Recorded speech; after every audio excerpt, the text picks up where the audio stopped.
Hi guys, how are you everyone. Ripi learning હબની અંદર આપણું સ્વાગત છે બેટા. ચાલો આપણે નેક્સ્ટ જોઈએ છે 12 science part 1 chapter number 3 electrochemistry વિદ્યુત રસાયણ વિજ્ઞાન વિશે આજે આપણે વાત કરવાની છે. વિદ્યુત રસાયણ વિજ્ઞાન તો જો ફિઝિકલ કેમિસ્ટ્રીનું બહુ સરસ ચેપ્ટર છે જેને આપણે વન શોર્ટની અંદર જોવાના છીએ. વિદ્યુત અને એ બી શેની અંદર સ્ટડી કરવાની છે? રસાયણ વિજ્ઞાનની અંદર. કોનો અભ્યાસ કરવાનો? ઇલેક્ટ્રોકેમિસ્ટ્રી. જો ઇલેક્ટ્રોનનો અભ્યાસ કરવાનો છે કેમિસ્ટ્રીની અંદર. ખ્યાલ આવ્યો? જોઈએ ચાલો શું છે વિદ્યુત રસાયણ વિજ્ઞાન. તો જો કોઈ પણ રાસાયણિક પ્રક્રિયા થાય તો એ રાસાયણિક પ્રક્રિયા જનરલી બે પ્રકારની હોય, તમે લોકો જાણો છો. સ્વયંભૂ હોય અથવા સ્વયંભૂ અથવા બિન સ્વયંભૂ પ્રક્રિયા કહેવાય. આની સ્વયંભૂ એટલે એને કહેવામાં આવે સ્પોન્ટેનિયસ રિએક્શન. કઈ રિએક્શન કહેવામાં આવે? Spontaneous reaction. આને શું કહેવામાં આવે બેટા? Non spontaneous reaction. નામ પરથી ન જ ખબર પડે. જો સ્પોન્ટેનિયસ સ્વયંભૂ આપમેળે થાય. ભાઈ શ્વાસોશ્વાસની પ્રક્રિયા આપમેળે થાય કે નહીં? બોલો, આપમેળે થાય કે નહીં? Yes or no? Please give me answer. બરાબર, સ્વયંભૂ પ્રક્રિયા આપમેળે થાય. અને આપમેળે જે પ્રક્રિયા થતી હોય એમના માટે તમે લોકો જાણો છો ઓલવેઝ ડેલ્ટા જીનું વેલ્યુ શું હોય? નેગેટિવ જોવા મળે. આપમેળે ન થાય તો ડેલ્ટા જીની વેલ્યુ પોઝિટિવ હોય. તો આ રીતના રાસાયણિક પ્રક્રિયાઓ થતી હોય છે. બરાબર. પછી જો વિદ્યુતીય કાર્ય. વિદ્યુતીય કાર્ય કોને કહેવામાં આવે? What is electrical work? વિદ્યુતીય કાર્ય શું છે? બોલો જો. કોઈ પણ વાહકમાં આવેલા ઇલેક્ટ્રોનની ગતિ, ઇલેક્ટ્રોન જે ગતિ કરે ને, ગતિ, એ ગતિને શું કહેવામાં આવે? એને જ તો કહેવાય વિદ્યુતીય કાર્ય. વિદ્યુતીય કાર્ય શેનાથી નક્કી કરવામાં આવે? તો એમની ફોર્મ્યુલા છે વિદ્યુતીય કાર્ય ઇઝ ઇક્વલ ટુ, આ તો તમે ફિઝિક્સની અંદર ડિટેલમાં ભણતા હોય. બરાબર. વિદ્યુત ભાર ઇન્ટુ વિદ્યુત સ્થિતિમાનનો તફાવત એટલે આપણને ઇલેક્ટ્રિકલ વર્ક છે એ મળે. ચાલો હવે જોઈએ, સ્ટાર્ટ કરીએ. વિદ્યુત રસાયણ વિજ્ઞાન શું છે? તો રસાયણ વિજ્ઞાનની એવી શાખા છે કે જેની અંદર શું થાય? જો જેની અંદર વિદ્યુત ઉર્જા અને રાસાયણિક ઉર્જા બંનેનો અભ્યાસ કરવામાં આવે, સાથે તેમજ તેમના આંતર રૂપાંતરણ સાથે સંકળાયેલી હોય એવી શાખાને શું કહેવામાં આવે? વિદ્યુત રસાયણ વિજ્ઞાન. શું થાય? વિદ્યુત ઉર્જા અને કોનો? રાસાયણિક ઉર્જાનો શું કરવામાં આવે? અભ્યાસ. અને એકબીજા સાથે આંતર રૂપાંતરણ હોય, એકબીજા સાથે સંકળાયેલી હોય. પેલું નહીં, આ વિદ્યુત ઉર્જા રાસાયણિક ઉર્જા એકબીજા સાથે સંકળાયેલી હોય તો એને શું કહેવામાં આવે? વિદ્યુત રસાયણ વિજ્ઞાન. એમના વિશેની તો આપણે સ્ટડી કરવાની છે. જોઈએ એમની અંદર શરૂઆત કરીએ. પહેલાં જ આવે ગેલ્વેનિક કોષ. ગેલ્વેનિક કોષ, વોલ્ટેઇક કોષ, ડેનિયલ સેલ શું કહેવામાં આવે? તો જેમની અંદર શું થાય? રાસાયણિક ઉર્જાનું સ્વયંભૂ રેડોક્સ પ્રક્રિયા થાય. પણ રેડોક્સ પ્રક્રિયા કેવી? સ્વયંભૂ સ્પોન્ટેનિયસ રેડોક્સ પ્રક્રિયા, જેની અંદર રેડોક્સ. જો રેડોક્સ બહુ ઇમ્પોર્ટન્ટ ચેપ્ટર છે આ ફિઝિકલ કેમિસ્ટ્રીનું. રેડોક્સનો અર્થ શું થાય? રેડ અને ઓએક્સ. રેડ એટલે રિડક્શન, ઓએક્સ એટલે ઓક્સિડેશન. બરાબર. જેમાં રિડક્શન અને ઓક્સિડેશન બંને થાય અને રેડોક્સ કહેવામાં આવે. તો રાસાયણિક ઉર્જાનું સ્વયંભૂ રેડોક્સ પ્રક્રિયા દ્વારા વિદ્યુત ઉર્જાની અંદર જો શેનું શેમાં રૂપાંતરણ થઈ જાય? રાસાયણિક ઉર્જાનું વિદ્યુત ઉર્જામાં રૂપાંતરણ થાય તો એવો જે કોઈ સેલ કોષ જોવા મળે એને શું કહેવામાં આવે? એને ગેલ્વેનિક કોષ, વિદ્યુત રાસાયણિક કોષ અથવા તો વોલ્ટેઇક કોષ કહેવામાં આવે. જો એમના માટે કોષોને ઇટાલિયન વૈજ્ઞાનિકો કોણ? લુંગી નહીં, લુઈગી ગેલ્વેની અને એલેસાન્ડ્રો વોલ્ટા દ્વારા નામ આપવામાં આવ્યું હતું. એટલે એને ગેલ્વેનીની યાદમાં ગેલ્વેનિક કોષ, વોલ્ટાને લીધે વોલ્ટેઇક કોષ કહેવાય. Clear everyone? સમજ પડી? ચાલો તો આગળ જોઈએ. ગેલ્વેનિક કોષ જેની અંદર શું થાય? રાસાયણિક ઉર્જાનું વિદ્યુત ઉર્જામાં રૂપાંતરણ થાય. નેક્સ્ટ જો તો કેવી રીતના રૂપાંતરણ થાય? અચ્છા, જો આની અંદર અહીંયા સોલ્યુશન ભરેલું હોય. બરાબર છે. આ એમની રચના છે. હા, કોની રચના છે? તમારી ને મારી નથી નારાયકો. ગેલ્વેનિક કોષની અહીંયા સોલ્યુશન ભરેલું છે. કોનું? ZnSO4. અહીંયા કોનું છે? CuSO4. અહીંયા જો ઝીંકનો પટ્ટી ડુબાડેલી છે, અહીંયા કોપરની પટ્ટી ડુબાડેલી છે. એમની અંદર સ્ટેપ બાય સ્ટેપ પ્રોસેસ થાય. આ પહેલું સ્ટેપ છે. પછી સેકન્ડ સ્ટેપની અંદર રિએક્શન થાય, થર્ડ સ્ટેપ અને લાસ્ટમાં ફોર્થ સ્ટેપ. ચારેય આકૃતિ અલગ અલગ વર્ણન કરે છે. શું વર્ણન કરીએ જોઈએ. ચલો તો જોઈએ. જો ઝેડએનનો સળિયો લેવામાં આવે, 1 મોલ ZnSO4નું દ્રાવણ લીધેલું હોય. એમની અંદર શું થાય તો કે ભાઈ ઝિંક ZnSO4 માંથી બે આયનો ડિસ્ટ્રીબ્યુટ થાય ને you know that Zn2 plus and SO4 2 minus CSO4 માંથી પણ બે આયનો છૂટા પડે કયા કયા C2 પ્લસ SO4 2 માઇનસ બરાબર 1 મોલર CSO4 નું દ્રાવણ લેવામાં આવે અહીંયાથી જેવો ઇલેક્ટ્રિક કરંટ પાસ કરવામાં આવે તો એમના લીધે શું થાય Zn2 પ્લસ છે એ દ્રાવણની અંદર ભળે એટલે એના લીધે શું થાય Zn2 પ્લસ દ્રાવણમાં જાય તો અહીંયાથી બે ઇલેક્ટ્રોન છૂટા પડી અને એ ફર્સ્ટ સેકન્ડ થર્ડ અને ફોર્થ સ્ટેપ ચારેય સ્ટેપ એ વારાફરતી બતાવે છે બરાબર તો આ રીતના આપણને આ ડેનિયલ સેલની છે એ રચના જોવા મળે ઇલેક્ટ્રોન છે એ ઝિંકમાંથી કોપરની પટ્ટી તરફ જમા થવા લાગે જમા એમ જ ન થાય વિદ્યુતીય પ્રવાહ પસાર કરવો પડે વિદ્યુત પ્રવાહ પસાર કરો એટલે જમા થવા લાગે જમા થાય ઇલેક્ટ્રિક કરંટ પાસ થાય એના લીધે શું થાય સીયુની પટ્ટી જો સીયુની પટ્ટી જેમાં શું થાય જેનું વજન ધીરે ધીરે ધીરે ધીરે વધતું જાય અને Zn નું વજન છે એ ધીમે ધીમે ઘટતું જાય તો આ રીતના આખી પ્રોસેસ થાય વચ્ચે યુ આકારની નળી લીધેલી હોય એ યુ આકારની નળીને શું કહેવામાં આવે આ યુ આકારની નળી જે કાંઈ જોવા મળે એ યુ આકારની નળી છે આ યુ આકારની નળી તો એ યુ આકારની નળીને ક્ષાર સેતુ તરીકે ઓળખવામાં આવે બરાબર ચાલો જોઈએ એમની અંદર ડિટેલિંગની અંદર જો ઝિંકના સળિયા પર ઓક્સિડેશન પ્રક્રિયા થાય એટલે એને એનોડ કહેવાય anode is equal two oxidation બરાબર તેથી તે ઇલેક્ટ્રોનનો સ્ત્રોત બને ઇલેક્ટ્રોન આપવાનું કામ કરે ઋણ વિદ્યુત ભાર ધરાવતો હોય કોપરના સળિયા પર રિડક્શન પ્રક્રિયા થાય રિડક્શનના લીધે શેના તરીકે વર્તે બેટા કેથોડ તરીકે વર્તે ઇલેક્ટ્રોન મેળવે છે ધન વિદ્યુત ભાર Cu2 પ્લસના ફોર્મમાં હોય બરાબર છે ધન વીજભાર ધરાવતો હોય સાઇનની વાત છે ઋણ અને ધન ક્લિયર ચાલો તમને NCERTની અંદર પણ સ્પષ્ટ દેખાશે રાસાયણિક પ્રક્રિયા થાય તો એનોડ પર ઓક્સિડેશન કેથોડ પર રિડક્શન થાય ડેનિયલ સેલમાં ઝિંકનો સળિયો એનોડ તરીકે વર્તે કોપરનો સળિયો હોય એ કેથોડ તરીકે વર્તે નેક્સ્ટ જો ક્ષાર સેતુને શું કહેવામાં આવે ક્ષાર સેતુને સોલ્ટ બ્રિજ તરીકે પણ ઓળખવામાં આવે બેટા ક્ષાર સેતુ જેવી રીતના ભગવાન રામે ક્ષાર સેતુ નો હતો રામ સેતુ કહેવાતું એને ક્ષાર સેતુ નહીં અહીંયા આપણે શું ભણવાના ક્ષાર સેતુ ભગવાન રામે શું બાંધેલું રામ સેતુ તમારી મારી જેવા વાનરોની મદદથી તો બાંધેલું સીધી પૂંછડી વાળા તો એકેય નહીં આપણે પણ નહીં ને એ લોકો બી નહીં બરાબર ક્ષાર સેતુ શું હોય યુ આકારની નળી છે દેખાય છે આવી હોય યુ આકારની નળી જો યુ આકારની નળી છે એ જોવા મળે આ રીતના આપણને ચાલો યુ આકારની નળી હોય જે શું કામ કરે આયનોનો પ્રવાહ કરે જો આયનોના પ્રવાહની સુવિધા આપી સર્કિટને પૂર્ણ કરવાનું કામ કરે એમની અંદર ઇલેક્ટ્રોલાઇટ ભરેલા હોય કેવા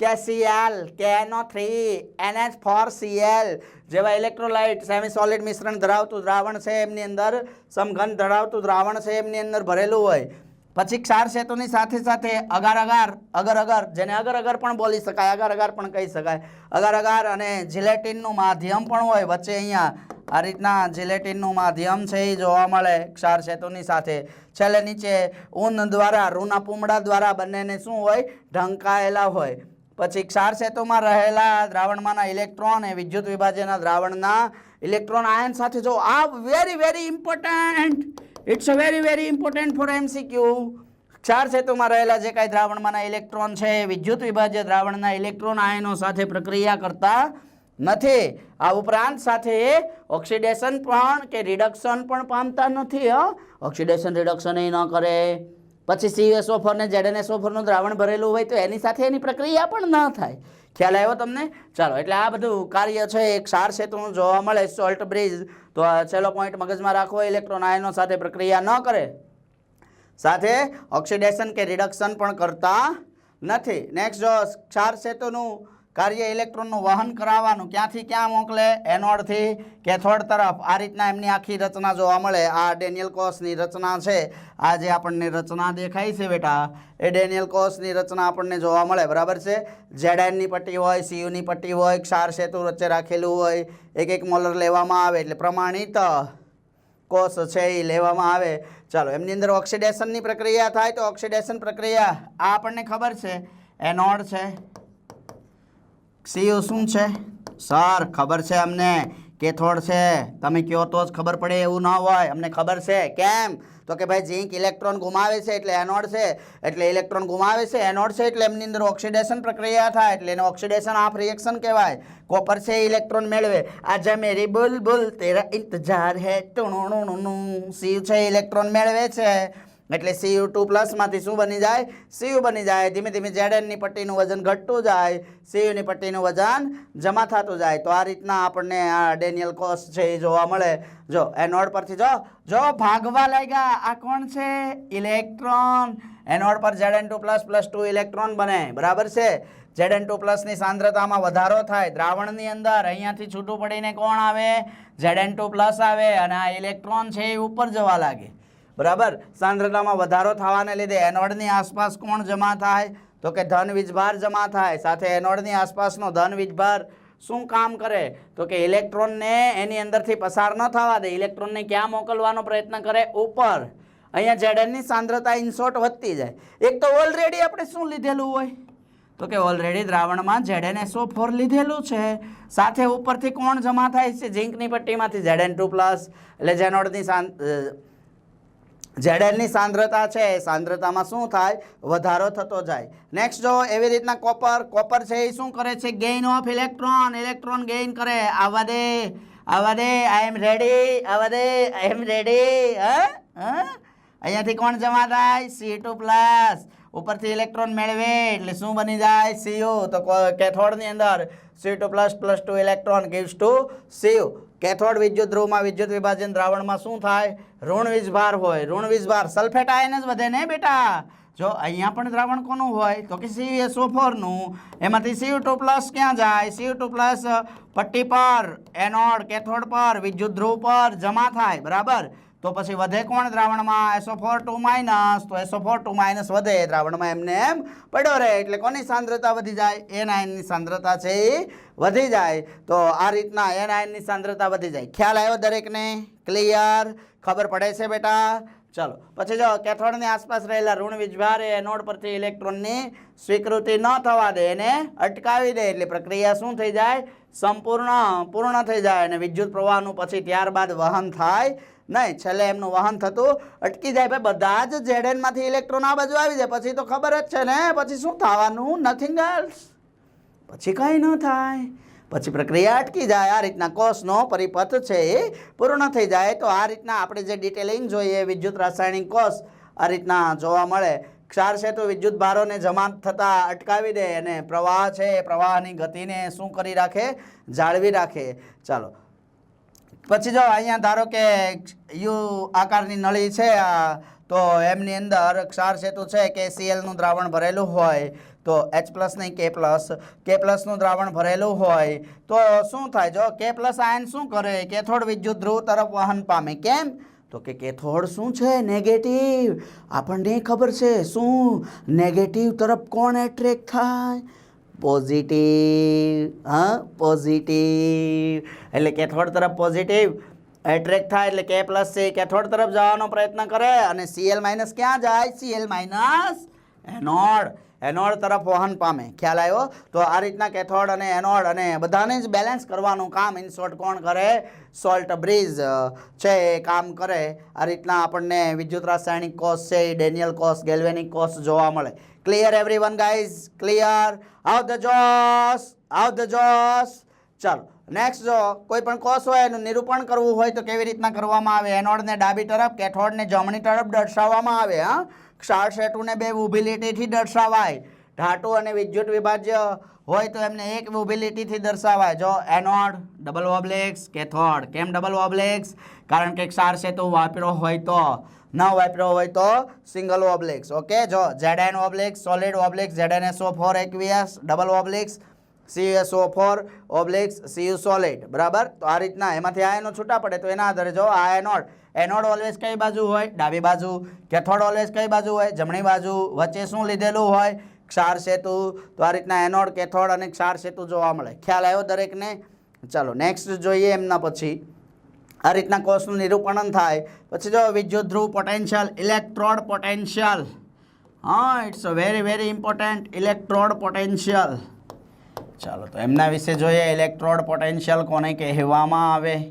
ઇલેક્ટ્રોડ પોટેન્શિયલ જો શું કામ કરે ઇલેક્ટ્રોડ પોટેન્શિયલ?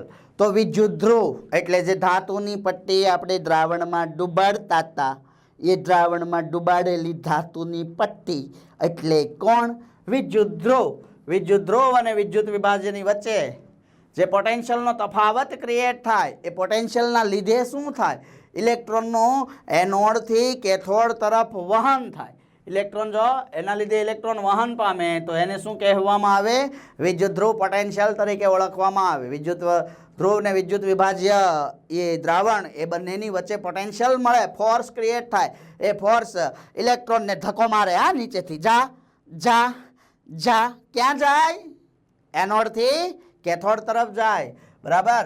એટલે ઇલેક્ટ્રોન વહન પામે એને શું કહેવામાં આવે? વિદ્યુત ધ્રુવ પોટેન્શિયલ તરીકે ઓળખવામાં આવે. વિદ્યુત ધ્રુવ પોટેન્શિયલના બે પ્રકાર હોય, રિડક્શન વિદ્યુત ધ્રુવ પોટેન્શિયલ અને ઓક્સિડેશન વિદ્યુત ધ્રુવ પોટેન્શિયલ. રિડક્શન વિદ્યુત ધ્રુવ પોટેન્શિયલને રિડક્શન વડે દર્શાવાય, ઓક્સિડેશન પોટેન્શિયલને ઓક્સિડેશન વડે દર્શાવવામાં આવે. તો જો અહીંયા દેખાય જ છે A+2+2 ઇલેક્ટ્રોન ગિવ્સ ટુ શું બનાવે છે બેટા? એ બનાવે છે. એ શું દર્શાવે છે? રિડક્શન. કેમ? કેમ બોલો જો કેમ? કારણ કે ઇલેક્ટ્રોન મેળવે એટલે રિડક્શન, ગુમાવે તો ઓક્સિડેશન. તો જો એમાંથી શું બન્યું? A2++2 ઇલેક્ટ્રોન, 2 ઇલેક્ટ્રોન ગુમાવી દીધા એટલે શું બની ગયું? ઓક્સિડેશન, બરાબર. ઓક્સિડેશન ઇઝ ઇક્વલ ટુ શું થાય? -E રિડક્શન વડે દર્શાવવામાં આવે, બરાબર. માઇનસનો મતલબ એ મેળવે છે એટલે રિડક્શન પોટેન્શિયલ શું કરે? ઇલેક્ટ્રોન મેળવવાની વૃત્તિ ધરાવે. ઓક્સિડેશન પોટેન્શિયલ શું કરે? ઇલેક્ટ્રોન ગુમાવવાની વૃત્તિ ધરાવે. જો પછી ઇલેક્ટ્રોડ, આ બહુ ઇમ્પોર્ટન્ટ વસ્તુ લખેલી છે, હા. ઇલેક્ટ્રોડ પોટેન્શિયલનું મૂલ્ય જેટલું વધારે તેમ પ્રક્રિયા થવાની વૃત્તિ પણ કેવી હોય બેટા? વધારે જોવા મળે. ખ્યાલ આવ્યો તમને? જેટલું ઇલેક્ટ્રોડ પોટેન્શિયલનું મૂલ્ય હાઈ જોવા મળે એટલી પ્રક્રિયા પણ જલ્દી ફાસ્ટ થવા લાગે.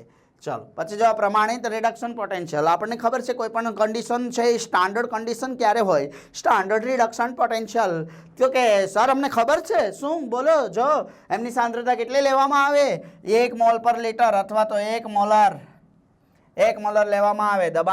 દબાણ હોય તો 1 atm લેવામાં આવે. તાપમાન 298 કેલ્વિન, હાલના સમયની અંદર 273 કેલ્વિન પણ લેવામાં આવે. IUPAC એ પ્રમાણિત કરેલા બંને ટેમ્પરેચર છે જેને પ્રમાણિત સ્થિતિમાં માનવામાં આવે છે, બરાબર. જેના માટે સાંદ્રતા 1 મોલર હોય, વાયુ હોય તો 1 atm, તાપમાન ઇન શોર્ટ 298 કેલ્વિન હોય તો ત્યારે એમનો જે કાંઈ પોટેન્શિયલ જોવા મળે એ પોટેન્શિયલને શું કહેવામાં આવે? રિડક્શન પોટેન્શિયલ કહેવાય. પણ જો એ ઝીરો વડે દર્શાવવામાં આવે, ડોટ, એનો મતલબ શું થાય? E નોટ રિડક્શન એટલે પ્રમાણિત રિડક્શન પોટેન્શિયલ, બરાબર. તો આવી પરિસ્થિતિનું આ ત્રણેય કન્ડિશનનું જે પાલન કરે એ બેટા શું હોય? એ પ્રમાણિત સ્થિતિ દર્શાવે. ચાલો, જ્યારે વિદ્યુત ધ્રુવના પ્રકારો વિશેનો કોઈ ઉલ્લેખ કરવામાં ન આવ્યો હોય ત્યારે શું કરવામાં આવે? તો કે ત્યારે તેને રિડક્શન વિદ્યુત ધ્રુવ પોટેન્શિયલ તરીકે લેવામાં આવે. આ બહુ ઇમ્પોર્ટન્ટ પોઈન્ટ છે, હા. જે નીટ, ગુજસેટ, બોર્ડ બધા જ માટે ખૂબ જ ઇમ્પોર્ટન્ટ પોઈન્ટ છે કે વિદ્યુત ધ્રુવના પ્રકારોની કોઈ વાત કરી ન હોય, કોઈ ઉલ્લેખ ન હોય તો એમનો જે કાંઈ પોટેન્શિયલ હોય એને કયો પોટેન્શિયલ લેવામાં આવે? રિડક્શન વિદ્યુત ધ્રુવ પોટેન્શિયલ તરીકે લેવામાં આવે. ખ્યાલ આવ્યો દરેકને? ચાલો નેક્સ્ટ જોઈએ. એમના પછી કોસ પોટેન્શિયલ અથવા EMF એટલે ઇલેક્ટ્રોમોટિવ ફોર્સ. મોટીને ફોર્સ કરવાનો. કોના દ્વારા? ઇલેક્ટ્રોન દ્વારા. મોટીને ફોર્સ લગાડવાનો. કોના દ્વારા? ઇલેક્ટ્રોન દ્વારા. નાલાયકો એવું ન હોય. ઇલેક્ટ્રોમોટિવ ફોર્સ વિદ્યુત ચાલક બળ પણ કહેવાય એને, હા, અથવા એને શું કહેવામાં આવે? Cos potential. ચાલો તો જો કોણ હોય કોસ પોટેન્શિયલ? ગેલ્વેનિક કોસના બંને વિદ્યુત ધ્રુવો વચ્ચેના પોટેન્શિયલનો જે તફાવત મળે, બંને વિદ્યુત ધ્રુવ કોણ ધાતુની જે બે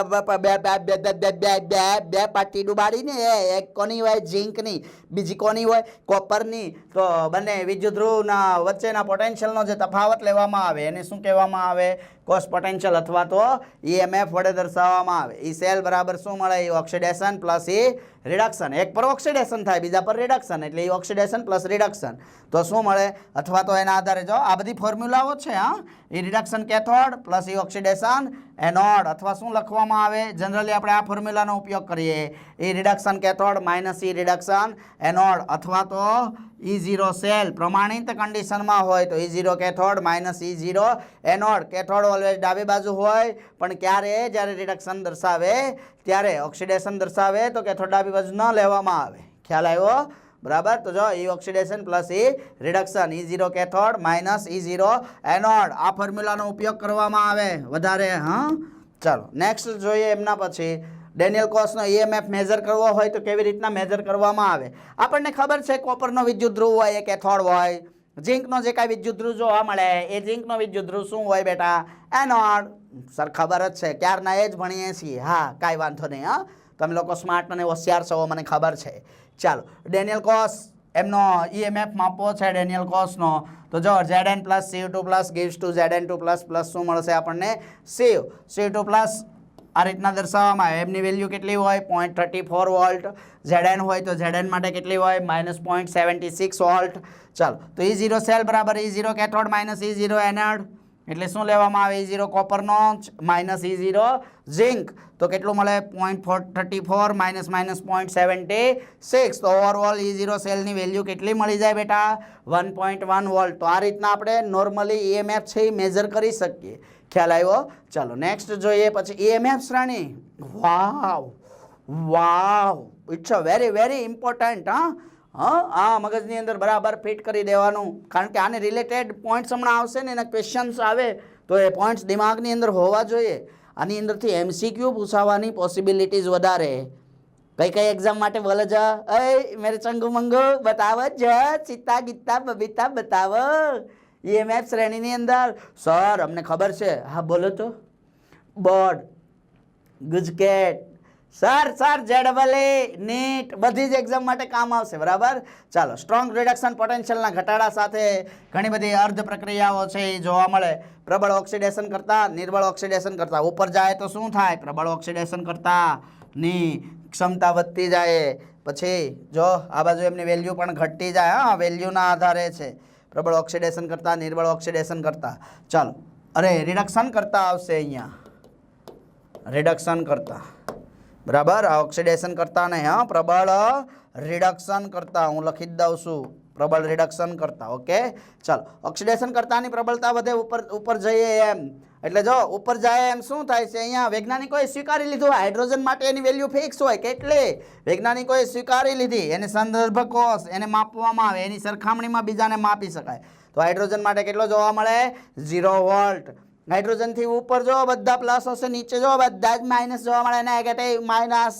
બરાબર છે એનો મતલબ શું ઉપર જાય એમ પ્રબળ ઓક્સિડેશન કરતા તરીકે વર્તે ઓક્સિડેશન કરતાનો મતલબ oxidising agent is equal to બોલો જો તમને શીખવાડ્યું હતું બોલો reduction yes very good wow I like very good absolutely right પ્રબળ ઓક્સિડેશન કરતા મતલબ એની રિડક્શન કરવાની ક્ષમતા વધારે પ્રબળ રિડક્શન કરતા એનો મતલબ શું થાય એમની ઓક્સિડેશન કરવાની ક્ષમતા વધારે જોવા મળે ખ્યાલ આવ્યો એમની ઓક્સિડેશન કરવાની ક્ષમતા વધારે જોવા મળે તો જો લિથિયમ છે એમની વેલ્યુ -3.05 વોલ્ટ જોવા મળે ફ્લોરિનની વેલ્યુ કેટલી જોવા મળે 2.81 વોલ્ટ જોવા મળે તો લિથિયમ શું દર્શાવે તો કે લિથિયમ ભાઈ પ્રબળ રિડક્શન કરતા છે એટલે એનું ઓક્સિડેશન થઈ જાય અને ફ્લોરિન છે એ પ્રબળ ઓક્સિડેશન કરતા છે એટલે એ શું કરે રિડક્શન એટલે એની વેલ્યુ સૌથી વધારે જોવા મળે તો આ રીતના આપણને EMF શ્રેણી છે એ જોવા મળે એને રિલેટેડ પોઈન્ટ જો નેક્સ્ટ ઇલેક્ટ્રોકેમિકલ સિરીઝ તરીકે પણ ઓળખવામાં આવે ને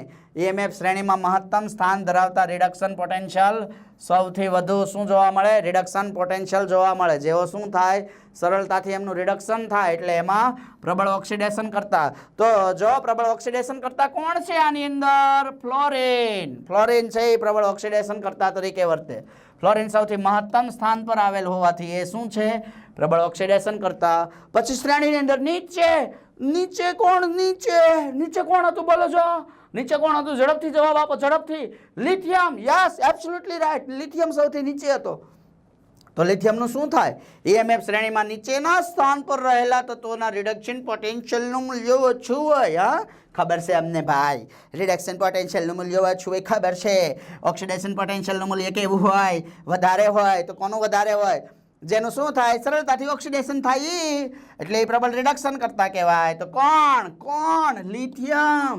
લિથિયમ શું છે સૌથી નીચેના સ્થાન પર હોય એટલે સૌથી પ્રબળ રિડક્શન કરતા તરીકે વર્તે.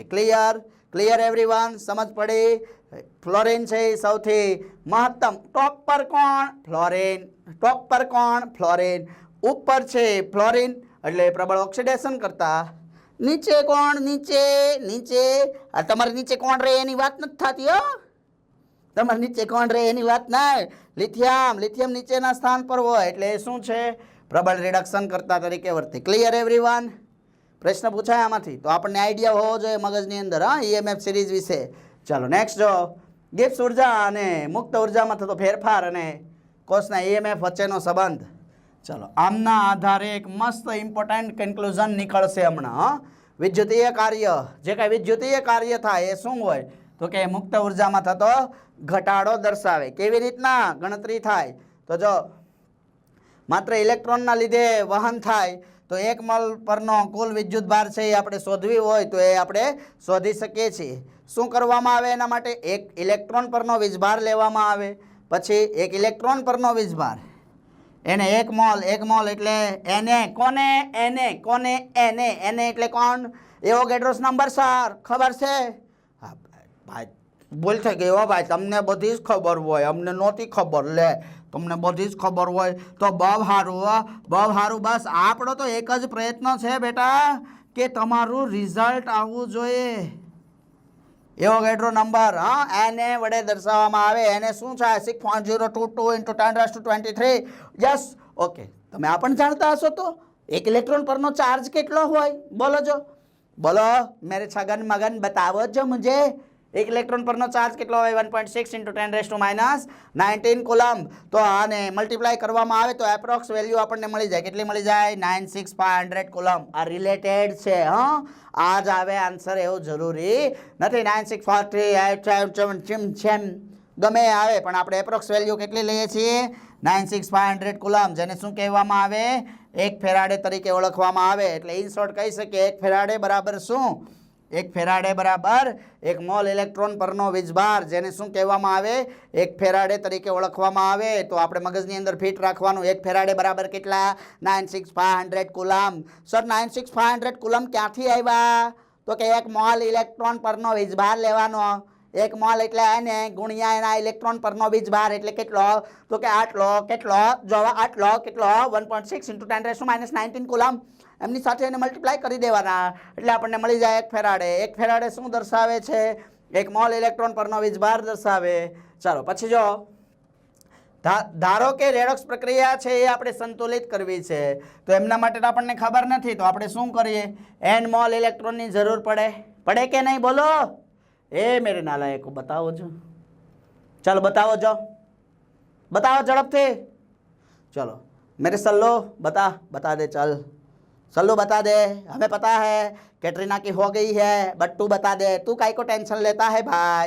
1 મોલ ઇલેક્ટ્રોન પરનો વીજભાર એટલે શું Q = NF વડે લેવામાં આવે. Q એનો ચાર્જ દર્શાવે N × F.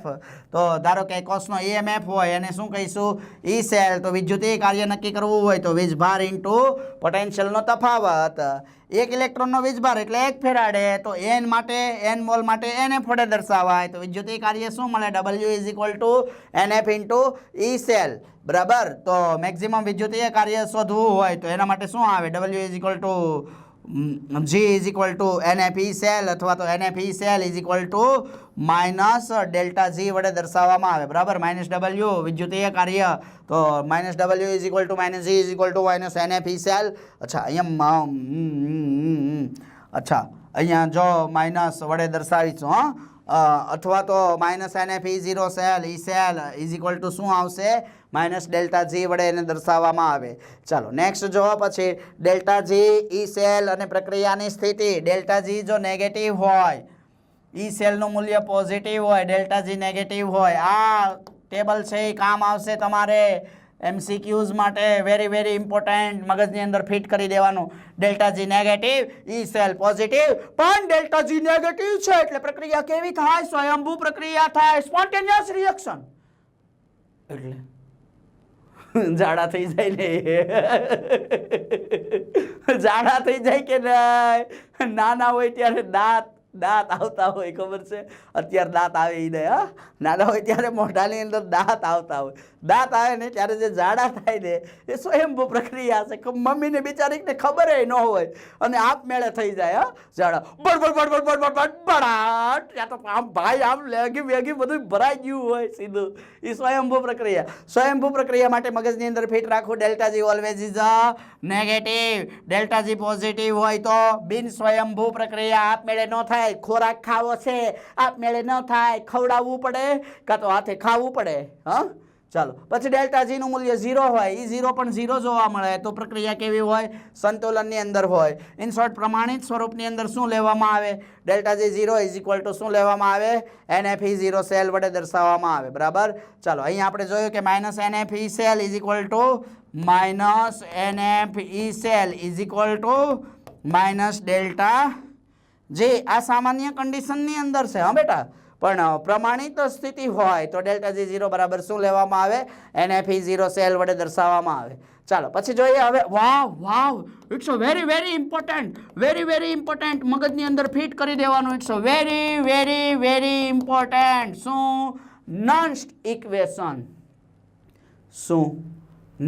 ઇક્વેશન કોષના EMF પર સંતુલનની અસર જે તમે લોકો જોઈ ગયા છો આ ફોર્મ્યુલા છે આપણી પાસે delta G is equal to delta G 0 plus RT ln Q so delta G is equal to delta G 0 plus 2.303 RT log base 10 Q વડે એને દર્શાવવામાં આવે હમણાં જ આપણે જોયું કે ડેલ્ટા જી બરાબર માઇનસ NFE અને ડેલ્ટા જી 0 બરાબર શું લેવામાં આવે માઇનસ NFE 0 સેલ વેલ્યુ અહીંયા રખો put the value minus NFE 0 cell plus શું મળશે આપણને 2.303 RT log base 10 Q જો વેલ્યુ રાખી દીધી હવે શું કરવાનું દરેક વેલ્યુને NF વડે ભાગાકાર કરવાનો છે શું કરવાનો છે અહીંયા ભાગાકાર કોના વડે માઇનસ NF વડે ભાગી નાખો ચાલો માઇનસ NF અહીંયા પણ શું માઇનસ NF અહીંયા પણ શું માઇનસ NF તો શું થશે જો અહીંયાથી દેખાય જ છે ને તમે લોકો તો હોશિયાર છો બહુ હા બહુ હોશિયાર આ માઇનસ NF પછી આ માઇનસ NF બંને કેન્સલ થઈ જશે આ પ્લસ માઇનસ થઈ જશે એટલે જો અહીંયાથી શું વધશે ફક્ત અહીંયા શું વધશે E0 બરાબર આ માઇનસ સાઇન છે એ અહીંયા આવી જશે એટલે આપણને આ સૂત્ર મળી ગયું E is equal to E0 minus 2.303 RT upon NF log base 10 Q સૂત્ર મળી ગયું જો આ સૂત્ર એટલે કયું સૂત્ર બોલો એકદમ સિમ્પલી મેં તમને કેલ્ક્યુલેશન કરીને શીખવાડી દીધું કોઈ રટ્ટા મારવાની જરૂર નથી એ બી સર આવી ગયા છે ને તમારી સાથે કોઈ રટ્ટા મારવાના નહીં અને મગજની અંદર ફિટ કરી દેવાનું નન સમીકરણ બોર્ડની પરીક્ષામાં પણ સવાલ છે એ અલગથી પૂછાઈ શકે હા તો સૂત્ર મળી જાય આપણને E is equal to E0 minus 2.303 RT upon NF log base 10 Q બરાબર F શું દર્શાવે ફેરાડે અચળાંક એની વેલ્યુ ફિક્સ હોય 96500 કુલમ્બ R છે એ વાયુ અચળાંક છે એની વેલ્યુ ફિક્સ હોય 8.314 joule kelvin inverse mall inverse temperature 25 degree Celsius 298 kelvin બધા જ લઈ અને એનું સાદુરૂપ આપવામાં આવે અહીંયા વેલ્યુ પુટ ધ વેલ્યુ મૂકી અને કિંમત ગણો તો આપણને એની ફોર્મ્યુલા મળી જાય સિમ્પલ ફોર્મની અંદર E is equal to E0 minus 0.059 upon N log base 10 Q જે શું દર્શાવે છે બેટા નન્સ્ટ પ્રક્રિયા જ્યાં Q શું દર્શાવે પ્રક્રિયા ગુણાંક અને M નહીં N શું દર્શાવે N ઇલેક્ટ્રોનની સંખ્યા દર્શાવે તો આ રીતના આપણને નન્સ્ટ સમીકરણ પ્રાપ્ત થાય શું મળે નન્સ્ટ equation E is equal to E0 minus 0.059 upon N log base 10 Q જો જ્યારે કોષ પ્રમાણિત સ્થિતિમાં હોય ત્યારે સાંદ્રતા 1 મોલ લેવામાં આવે આંશિક દબાણ 1 atm લેવામાં આવે Q બરાબર 1 અથવા E બરાબર E0 લેવામાં આવે Q બરાબર K અથવા ડેલ્ટા G બરાબર 0 અથવા E બરાબર 0 લેવામાં આવે ક્યારે સંતુલન ટાઈમે તો આપણને ફોર્મ્યુલા મળે E0 ઇઝ ઇક્વલ ટુ શું મળી જાય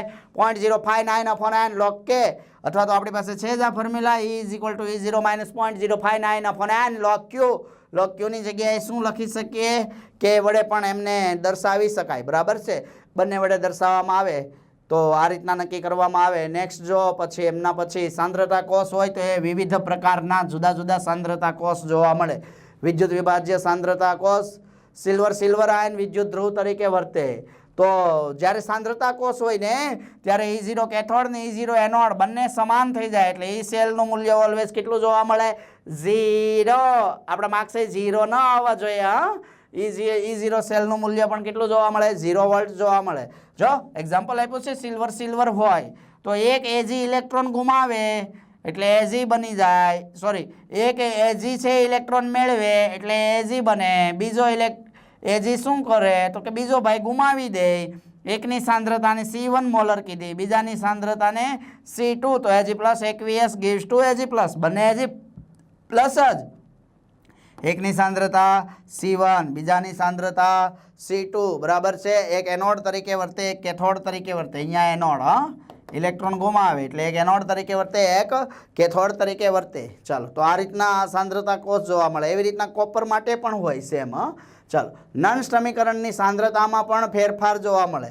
ચાલો, ઉપરની જે કાંઈ પ્રક્રિયા હતી Ag વાળી, તો એમના માટે જોઈએ તો એમની ફોર્મ્યુલા શું મળે? Cell is equal to E0 cell minus 0.0059 upon n log Ag plus A બોલે તો એ બી સર ન એનોડ નાલાયકો, સી બોલે તો કેથોડ.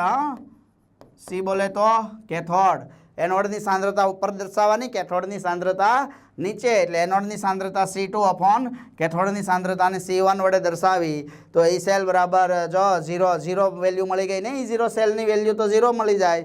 હમણાં જ આપણે જોયું તો શું મળે આપણને? 0 કરી નાખીએ તો 0.059 અપોન n બરાબર કેટલા મળી જાય? 1, કારણ કે એક જ ઇલેક્ટ્રોન ગુમાવે ને મેળવે છે એક જ, બરાબર, log C2 અપોન C1. ચાલો, તો સામાન્ય રીતે સાંદ્રતા કોષ માટે નીચે મુજબ પણ દર્શાવવામાં આવે ફોર્મ્યુલા. 0.059 અપોન n log ઉપર આવશે એનોડ, નીચે આવશે બેટા કેથોડ. ચાલો, તો આ રીતના એનોડના છેદમાં કેથોડ વડે એને દર્શાવવામાં આવે. તો આ રીતના આપણને નંસ સમીકરણ જોવા મળે. Clear everyone? How the josh guys? Very important topic for નંસ ઇક્વેશન. મજા આવી તમને દરેકને? તો રીપી લર્નિંગ હબ જેને લાઈક કરો, શેર કરો, સબસ્ક્રાઇબ કરો. એપ્લિકેશન આવી ગઈ છે તો એને ડાઉનલોડ કરો અને સબસ્ક્રિપ્શન એક્સેપ્ટ કરો. બરાબર. ચાલો, નેક્સ્ટ જોઈએ ડેલ્ટા G અને E0 વચ્ચેનો સંબંધ. અર્ધ પ્રક્રિયા માટે E0 શોધવામાં આવે તો શું મળે? Fe3 plus 3 electron E1 not મળે આપણને. Fe2 plus 2 electron E not 2 મળે. Fe3 પ્લસ ઇલેક્ટ્રોન તો જો તો શું મળશે? એક જ ઇલેક્ટ્રોન મેળવે છે એટલે Fe2 પ્લસ E3 કેટલું હશે? E3 0. તો એ E3 0 છે એ મુક્ત ઉર્જાનો ઉપયોગ કરી અને શોધી શકીએ છીએ ડેલ્ટા G03. આના માટે delta G03 is equal two G10 minus G20. તો જો minus Fe30 is equal to શું મળશે? Overall value minus 3 Fe10 minus 2 Fe20. તો ઇઝ ઇક્વલ ટુ શું મળી જાય? E30 is equal two minus 3 E10 minus 2 E20. બરાબર. આ સમનો ઉપયોગ કરી શકીએ આપણે સમની અંદર, દાખલાઓની અંદર. ચાલો, આ પ્રશ્ન થાય ને કે આપણને થર્મોડાયનેમિક્સનો હેસનો નિયમ યાદ કરાવે છે. બોલો એ ચંગુ મંગુ, बताओ मुझे बताओ. This is related, remember that thermodynamics હેસ લો. શું હતું હેસ લોમાં? સરવાળો કરવાનો, જુદા જુદા સ્ટેપ હોય એનો. તો એવું જ અહીંયા પણ કરવાનું છે સેમ. ખ્યાલ આવ્યો દરેકને? તો આ રીતના ડેલ્ટા G અને E0 વચ્ચેનો સંબંધ જોવા મળે. ક્લિયર? ઓકે, ચાલો આપણે નંસ સમીકરણ વિશે જોયું બેટા. Thank you.